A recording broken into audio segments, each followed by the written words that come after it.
We are here live. I see a lot of familiar faces, some people who joined us for yesterday's session about energy mapping, and some people who are new, so welcome to the crowd. People are sharing in the chat where they're joining us from and why they decided to attend this session today. Marissa and I were talking yesterday after the session about the benefits that maybe the pandemic, if you choose to look at them that way, has given us, and we are able to reach so many people from all over the place. So welcome to those of you who are in the Twin Cities and those of you who are in other parts of Minnesota, other parts of the country. It's really great to have everybody here. Marissa has also dropped a link to the handouts, the worksheets for today's session in the chat so that you can have them there. Today is going to be a lot of time for you to work through some of this stuff. And as Marissa said, give yourself the gift of time to work through some of these things. I meet a lot of people who are making a career change that really when they meet me, they have spent their time like they're just scrolling through job postings because they don't know what else to do and they don't really know what they're looking for. And they think they have to sort of morph themselves into whatever those postings say or whatever those companies are looking for. And I work with them to try to bring out a true story of their career. Who are you? What can you contribute? What have you learned about yourself along the way? And I spent the first 10 years of my career as a recruiter. And I can tell you from the other side of the table, when you are just trying to tell me what I want to hear as an interviewee, it's pretty obvious. People are just trying to tell me what I want to hear. They're using all the buzzwords or they're just using all the words off of our website. When they are truly trying to be themselves and share what they want to bring to an organization and really trying to investigate if that's a good match for them, that's a whole different conversation. And so today we're going to spend some time working on taking a look at how we know what's important to us about work and what we need from work. And so in the chat when we started, not all of you were on when we started this conversation, but I'm just going to single out Amanda shared. She said, I'm joining from New Jersey. I have a good idea of a career path for myself, but I want to make sure I'm staying true to me. And so I feel like, Amanda, you've written the byline for what we're going to do today, to stay true to yourself. I see this whole process kind of like dating, where you meet somebody and you try to see if your interests fit. And if that person reaches out to you and you really like them, you try to morph yourself into being like them or liking the things that they like. And so all of a sudden you meet someone who loves opera and you think, I could love opera. I could really get into that. And as a career coach, I work with my clients right now. Sometimes my job is to remind them, you've never liked opera. You're probably not going to like it in the future. So let's get back to what's important to you. So as we start today, I encourage you to set aside any distractions. So if you have 75 tabs open on your screen, give yourself the gift of some focus and calm. Put your phone upside down, set some distractions aside, and have a pen and paper ready. Get ready to do some work. We're going to actually spend some time looking at what's important to you in your career. So the thought process of using your life as data comes from life design. So using the design thinking process Katie, to look I'm sorry to interrupt. I'm not seeing slides. Oh, thank you. So I just let's pause before we get too into it. Let's stop and start over again. Marissa, were you seeing a black screen or seeing anything? I was seeing your Spotify for a little bit and then now we see it. You're good. All right, perfect. That's good. Well, maybe we should do a vote on Spotify music. That would be great. Can you see the screen still? All right, cool. I love these. I said, remember 2 years ago when we started doing this, we would like freak out if something happened on the Zoom presentation. And now people are just like, whatever, let's make this work. So thank you for your help. So the thought of using our life as data, really taking a look and observing our own needs, comes from life design. So using design thinking process to take a look at our life as the product. And today we're going to focus specifically on our career as the product. So with yourself as the user and your career as the product, today we're going to spend most of our time in this observe state. Really take a look at the user needs. I think for a lot of people, they went to school, they studied a specific topic or subject, they started their careers. And I have never seen in my career a more disruptive time that changed all of our needs than the last 2 years. So what we needed from work has changed. What we needed for our families has changed. Maybe what we needed for where we live or compensation or whatever has all wildly been disrupted. And so I'm just going to be bold and say, possibly what you needed from your job 2 years ago is not what you need right now. And today we're going to spend some time really taking a look at like, what do we need right now? So when I work with people in the job search process, I ask them to think about like, if you were to create a rubric for what you were looking for in a job, what would that look like? Instead of starting with job postings and saying like, I'm going to see what's out there, and then I'm going to morph myself into what they need. How can we start first with what's really important to me? And these are some of the categories I think about in a rubric. So today we're going to tackle these intrinsic, extrinsic, and lifestyle rewards or values.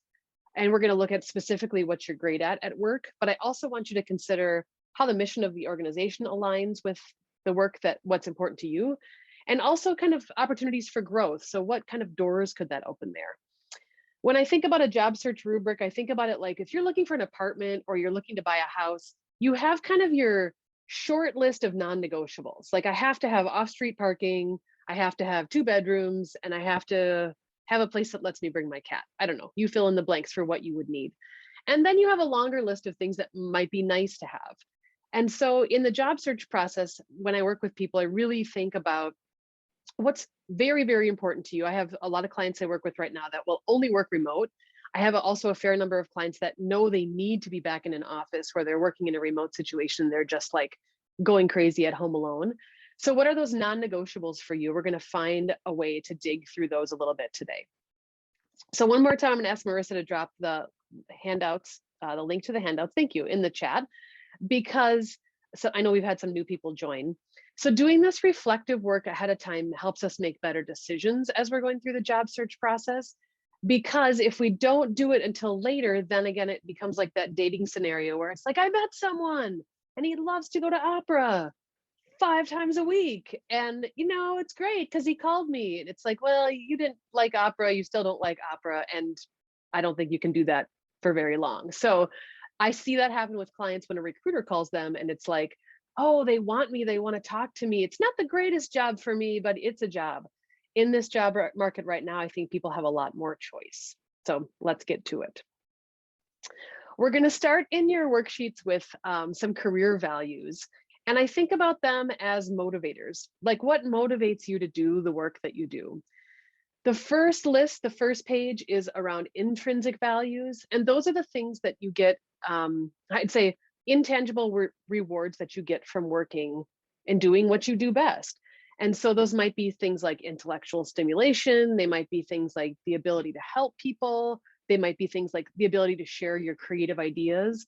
What makes people tick and get excited to go to work every day is very, very different for every person.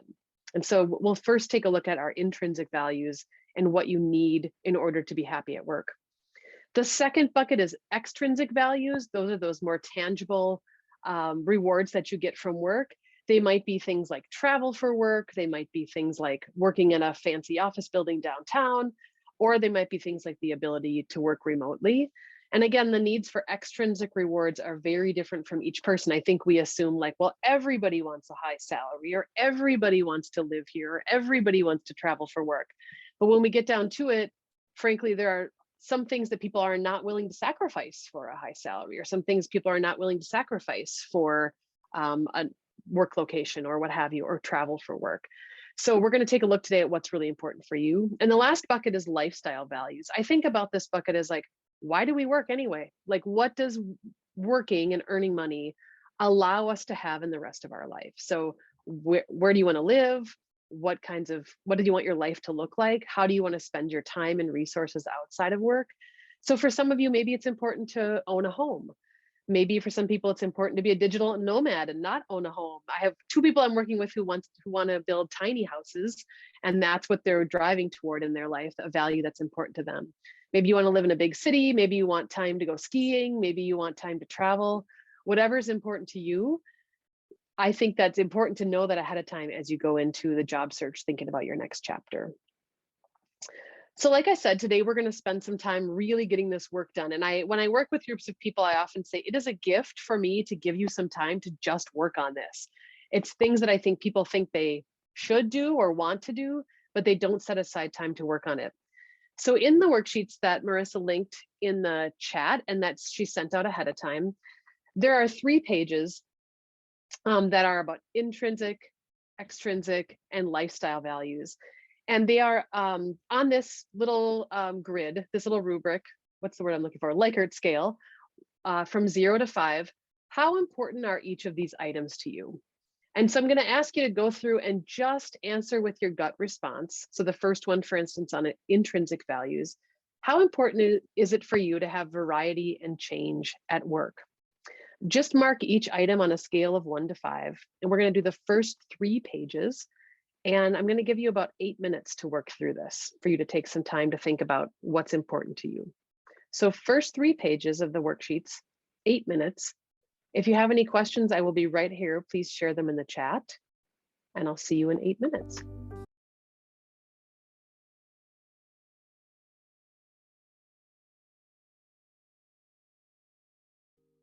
And I'm going to ask you to share with us in the chat if there are any values that surprised you that rated pretty highly. Like I said, in the last 2 years, a lot of things have shifted for a lot of people. What's important to us is shifting. All of it, intrinsic rewards, extrinsic rewards. Marissa and I were both talking about, we both have kids, and as our kids' ages changed in this pandemic, it's like they're different people than they were 2 years ago. What we need as working women has changed. So share with us anything that came up for you that you were surprised at that kind of rated more highly than you thought it would. I'm also seeing a lot of people right now, as I talk through this with them, find the need for creativity, find the need, oh, Ed just put it up there, the need for growth and development is really resounding loudly for people right now. I think as people are feeling kind of stuck in the pandemic, it's just like, I need something different, I need some change, I need to grow. And so if you have peeked ahead in the worksheets, I know some of you may have gotten to this sooner, but I'm going to ask you to narrow down your lists. And so on the next page, step 2 is, how can you narrow down your list to look at least down to 15 values that are important to you? And like I said, when you're looking for an apartment, or when you're looking for buying a house or those kinds of things, you have your short list of like, I really have to have these things. These are my non-negotiables. And then you have your nice to have list. And so maybe if you had a lot of 4s and 5s in your list, start to pare down what's most important to you. And if you had just a few, think about what's most important to you. I think one of my most important questions is on the next page in step 3. When I work with people a lot, they have, what shows up in these lists is, I think I'm supposed to want this. And so the question says, note which values on step 3 come from other people's voices, or they represent shoulds rather than your actual values. What do you feel like you actually want and need in this next step? And what values that showed up on your list are representations of what other people think you should want? They could be your families, they could be your peers, they could be people around you, what your friends are doing. I hear that a lot from clients. Make a note of those. I would say put them to the side. They showed up for you as important, but try to pare down your list for what you think is really important to you right now in this next step. I'm just going to give you a couple minutes. Marissa said she looked ahead in the notes and was like, wow, how am I going to narrow my list down? Take a couple minutes on that page 2 and 3. We're just going to take like 2 minutes to see if you can narrow your lists down. And then if you have time at the bottom of that page where step 3 is, you can make some notes about those values. So let's just do 2 more minutes on this and then come back to us.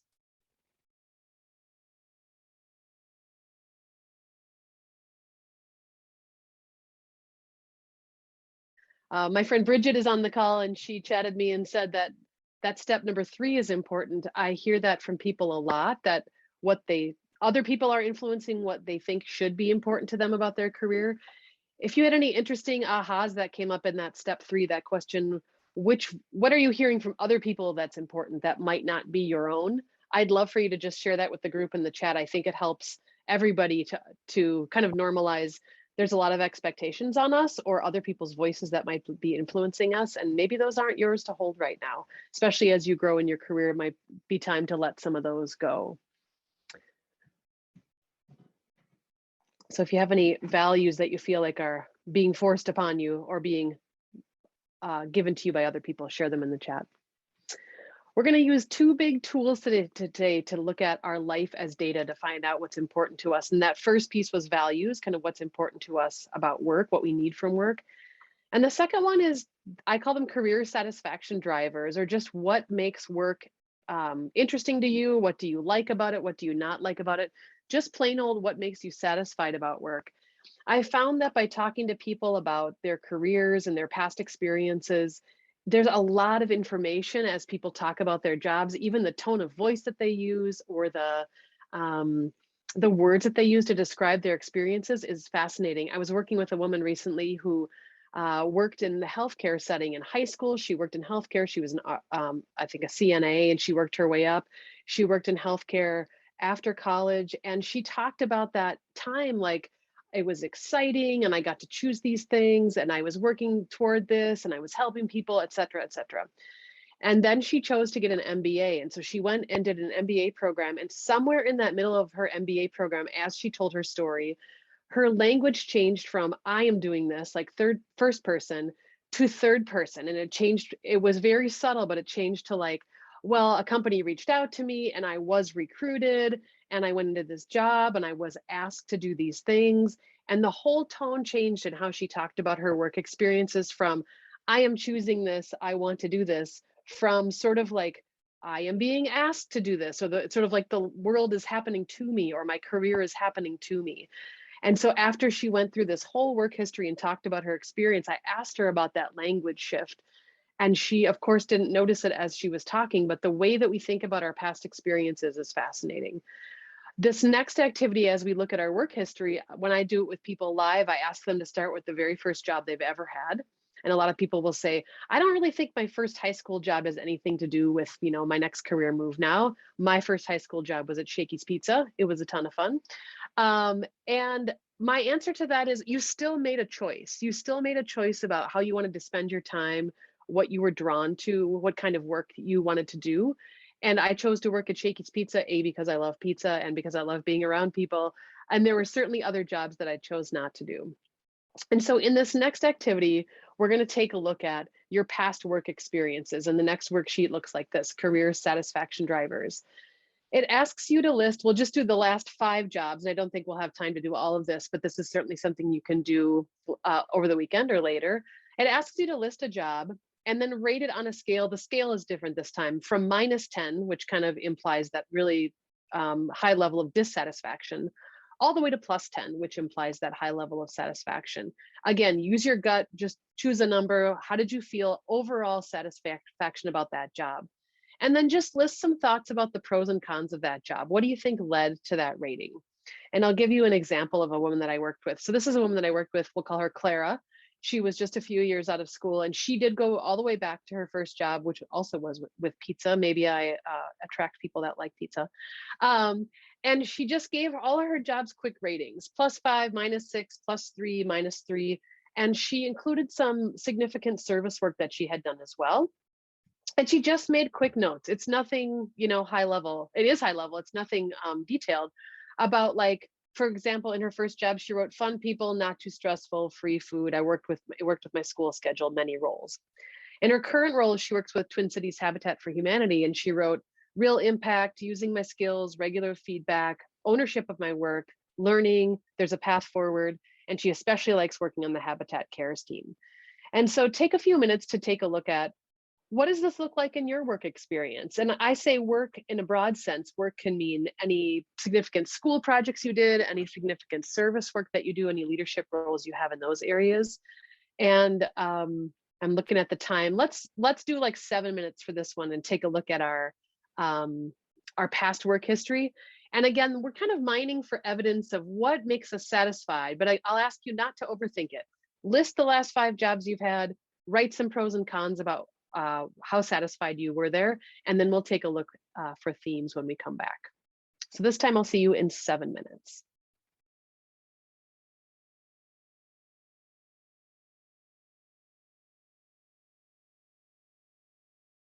In your handouts on the next couple pages are some reflection questions, which are actually some of my favorite questions to ask people I'm working with in career change. And we're not going to take time to spend on them now. But when you are feeling stuck and like you don't know how to move forward with your career search or career change, these are some of my favorite questions to ask people that I shared with you, just so that you have them for later. But I wanted you to have those. So take a look at those reflection questions afterwards. One question that I do have, I'll go back to the questions, which is I'll ask you to share in the chat because I find this one fascinating. What is it that you do at work that makes you feel strong and invincible and like you are contributing and maybe like you do it better than anybody else? What is it that you actually do at work that makes you feel great? Gives you energy, makes you feel, like I said, like you're contributing. Share that with us in the chat. I'm just going to put the question, what are you great at? Again, when I work with people, I have a lot of people that are like, well, I'm just trying to morph my resume into what they're asking for. And my answer is, let's get some stories ready about what you're really great at. In the example of Clara that I shared before, these are the themes that came out for her in her jobs that she has had so far. So a variety of work, she needs to be learning. She doesn't do well with solo work. She needs some collaborators around her. She loves to have ownership and the ability to problem solve, and she loves project management. And so you saw her list. She had high school jobs and college jobs, and Habitat for Humanity is her first job after college. And these are the themes that came out in the jobs that she has had, things that she is great at. And I can see your contributions right now, things that you're great at. I love how you said them so concisely, like one-to-one conversations for Bridget, seeing a systems problem, conducting interviews, helping solve problems, etc. For this person, Clara, she went to find evidence of these in her work. So she kind of brought those high level themes to the top: variety of work, problem solving, continuous learning, and project management, she called them. And then she went back and just sort of starred in her worksheets, in her lists of her old, all of her past experience. Where does she see that show up in her experience? So if she's asked a question about problem solving, or she wants to tell a story about problem solving, what problems does she really want to share that she's worked on? What's an example? What is evidence of her problem solving abilities? So she has a couple examples from Design U and also from a build project that she was doing at Habitat. Same with project management. So if she's going to take this theme of project management forward and say, I'm really great at this, I want to do more of it, she looked for evidence in her stories. And then to take it one step further, I work with people to write your success stories. So if you have these themes or these competencies that you're working on that you want to tell more of in your career story, let's get clear about what they are. So for her, again, they're variety of work, continuous learning, problem solving, and project management. And then as she starts to tell her story, and those stories show up in things like resume bullets, in her interview stories, and how she talks about herself and networking, what's on her LinkedIn profile, of course, in her formal interview stories, she's starting to hone in on what are maybe 5, 6, up to maybe 10 stories max that she thinks about. These are things I'm really proud of. They really showcase what I can do. And when I coach people in interviewing, I think about it like, I'm not leaving this room until you hear these 5 stories. Like, these are things I'm tremendously proud of in my career that really tell you what I can do. So then she goes and she buckets those stories under these different themes that she wants to tell people about. So think about, what themes do you want to convey when you're in the job search? A lot of resumes that I see are sort of like, people take their job description that they applied to or from their company, and they take those bullets and they plop it in their resume. I really believe that you have a chance to create your story and tell your own career story. You get to tell people what you're good at. And then you tell them what evidence you have that you are good at that by the stories that you choose to tell. You also then, in that case, are choosing which stories not to tell. What are the parts of your work that you're either not good at, you don't want to do anymore, that are draining for you, things that maybe are in your day-to-day work that you'd rather not do anymore? Let's not tell those stories. And on your resume, a lot of times we have a chance to either bury those things, shrink them down, or get rid of them altogether if they're things you don't want to talk about anymore.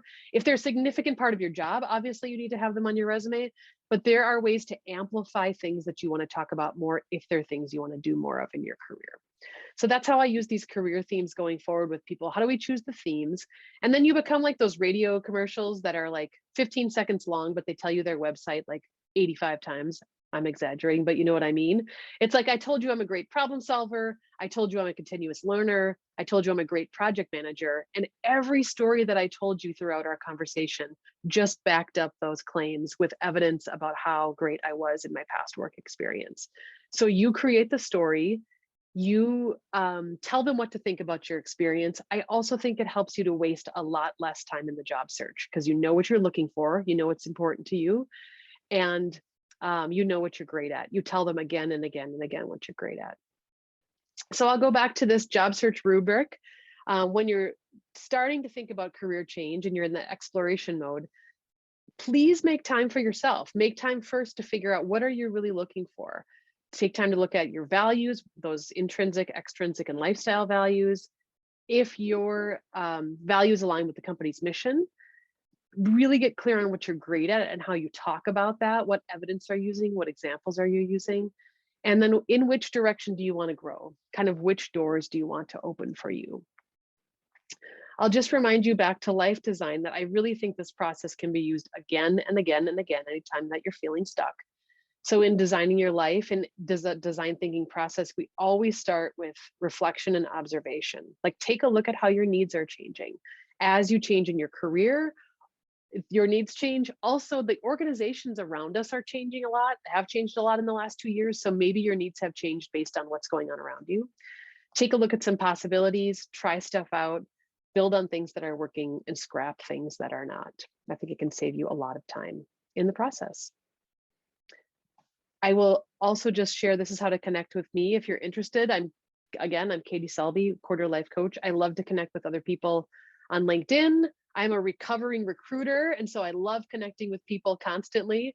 If I can help in any way, please let me know. But this is how to reach me, and I will toss it back to Marissa. Thank you, Katie. And thank you so much to everyone who stuck around. Kudos to you for taking the time to dig into these really wonderful and thought-provoking questions that Katie guided us through. I got a couple of questions on the side. Will the recording be made available afterwards? And yes, and Katie and I were chatting on the side. We're going to cut out the downtime that we spent. We're going to cut that out of the recording. So if you want to go through this process again, there'll be an invitation to pause the recording at the appropriate points and keep going. Katie, thank you so much again for lending your time, talent, and expertise to this conversation. If anyone has any questions, please don't hesitate to reach out to us. But with that, we wish you a wonderful afternoon and a great rest of Career Month.